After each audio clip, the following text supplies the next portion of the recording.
The 33-kilometer-long Nordeersneck Pass is one of the most sought-after gravel trophy passes in South Africa.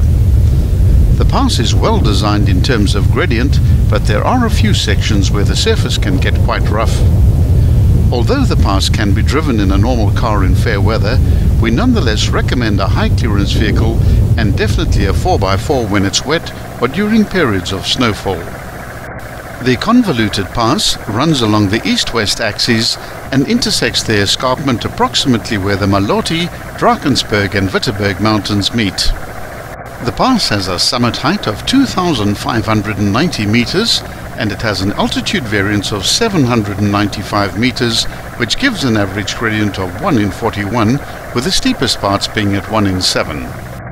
It has an unusual vertical profile with a second lower false summit on the eastern side. Many people mistakenly think that this is the true summit. The pass starts at its western end at an altitude of 2,000 meters at the crossing of a small stream which is a tributary of the Bell River. On the left-hand side of the road, just before the bridge, look out for the memorial site in honor of the Nordeer brothers who were involved with the design and construction of the pass. There's a perfectly placed picnic site adjacent to this, which makes for a good spot to take a break if the weather is fine. Here you can spend hours poring over the elaborate family tree set out in 5 stone units, each letter of the name Nordeer marking a separate unit. The setting is quite beautiful under a copse of shady oak trees with a small burbling stream on one side. The road works its way into the northeast, following the eastern bank of the Bell River via a series of gentle bends. The gradients along this first section vary between 1 in 10 and 1 in 7.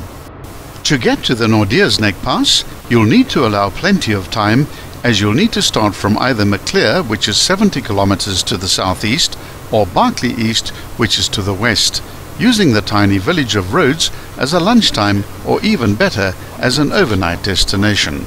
The first hairpin bend is reached at the 1.6 kilometer mark, and this bend is very sharp and turns through 170 degrees, taking the heading into the southwest for the next 500 meters.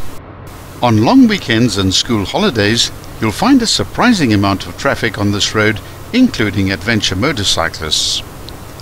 Be constantly aware of tourists stopping in arbitrary places, frequently on the wrong side of the road. If you tackle this road during the week, the only traffic you're likely to see is the odd farmer in his bakkie. Allow about 2 hours from Rhodes to the intersection at the Pot River Pass. If the weather is bad, add more time as your speed will be a lot slower. Nordeersneck Pass is listed in several places as the highest pass in South Africa, but this is not correct. It's actually the 4th highest pass after Ben Macdui, Sani Pass and the Tiffendale-Tennehead Traverse. As the road climbs steadily at a gradient of 1 in 9, the road traverses a big S-bend which has the heading switching from northeast to southwest. At the 3 kilometer mark, the road reaches the second hairpin bend, which is less severe than the first one, turning through 150 degrees. The peak visible on the left is known as Bobbejaankop and has an altitude of 2,222 meters. It marks the end of the first steep climbing section at the 3.1 kilometer mark. During the winter months, this is often the first place that you'll find snow or ice on the road. The road now climbs into the east via a 1.3 kilometer long right-hand bend, which leads into the most technical section of the pass, which includes 5 hairpin bends, all compressed into a very short distance. If you consider that the road's existence is thanks to the brothers Nordeer, who in the late 1890s made it their task to find a way out of the isolated valley to reach the cattle markets with only a pick and shovel for help, then its significance is completely awe-inspiring. For all of these reasons, Nordeersneck Pass is regarded as one of the top iconic gravel road passes in South Africa. It's peppered with hairpin bends and with a very good chance of mist, snow or thunderstorms.